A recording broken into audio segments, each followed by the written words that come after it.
Yeah. This one goes out to, fuck it. Running like Chris and it won't slip.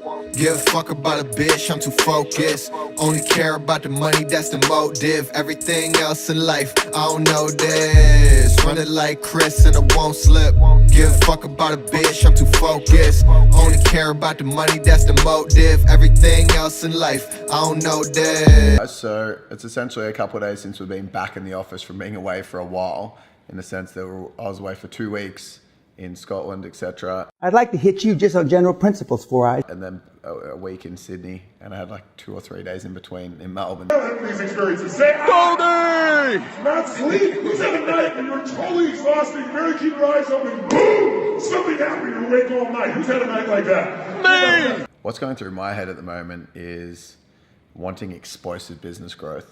But with that, you need, everyone sees like the big, exciting viral videos and stuff that gets put out there about all the new shit that's exciting. But what really creates that growth, same thing with Tony Robbins, everyone sees him talking on stage in front of everyone and go, wow, he's an amazing presenter.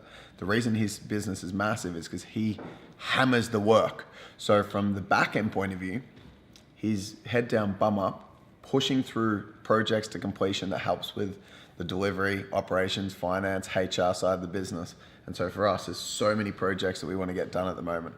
So there is one cool thing. So I'm just hammering out projects at the moment, getting shit done. I'm so excited to now have more space to do that. These things are getting old. Things are getting old so quick.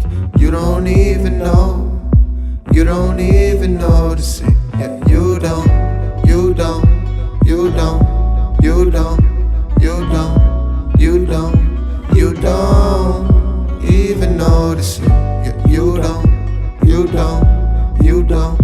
You don't. Our lease is about to be up here, so the next place that we get is going to be huge. It's going to be more than 3 times the size of this office, and it's going to be big enough to have 100 team members there. So we're about to go inspect the place. We had a place a week ago that we wanted that was slightly smaller than this place and less epic as well, and that fell through. And I think it's really important to, when you're looking at buying things or settling into things, so let's say, for example, you're buying a house or a car, don't be single-minded focused, must get that place. It's really important to know that whatever's meant to happen was going to happen, because what happens is if you're playing with a scarcity mindset yourself and thinking, oh, I'm not going to have any other options, number one, you never get the best deal. And number two, it actually slows the progress down, because your mindset's not open to new possibilities. And so what happened is the first place fell through. It was like, whatever, it wasn't meant to be. Kept looking, and now we've found a way more epic place that we're about to go inspect. So you can come along with us and check it out. Truth said, yes, I know. Everything you used to love, had to let that go. I was trapped in purgatory, just a setback, though. Now I'm trying to tell my story, get my jetpack, bro. So we're essentially just inspecting this place as one of the potential places we want to move into.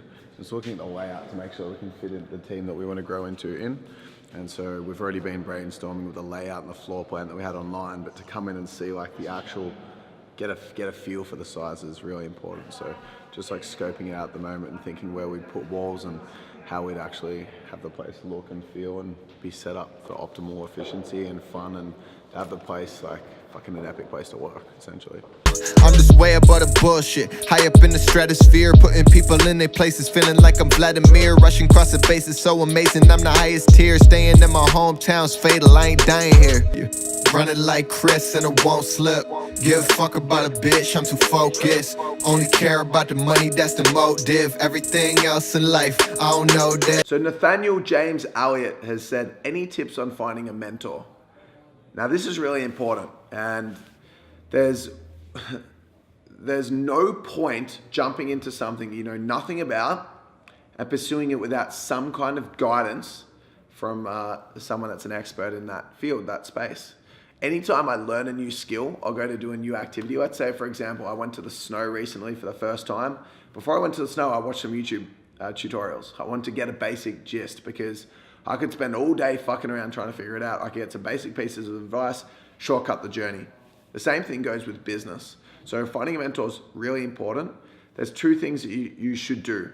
Either number 1, reach out to people that are way further ahead than where you're at and offer to pay for mentorship.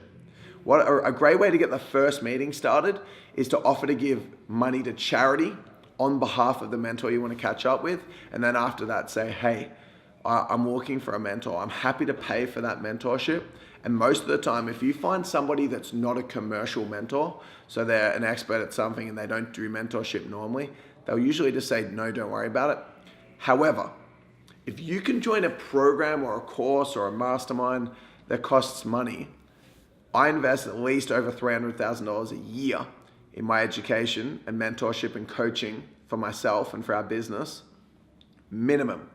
Because when you pay and when you invest in something, you're assigning value to it. When you assign value to something and associate value with something, it makes you more driven to want to use what you've learned, and it puts the financial pressure on you to do something with it as well. So definitely be willing to pay. Now, if you're not in that situation where you can pay, yes, try reaching out. But in the meantime, right from today, get the best books, get the best videos, and get the best free courses online that you can in this area, and start reading up from experts. Because big thought leaders put all their secrets into books.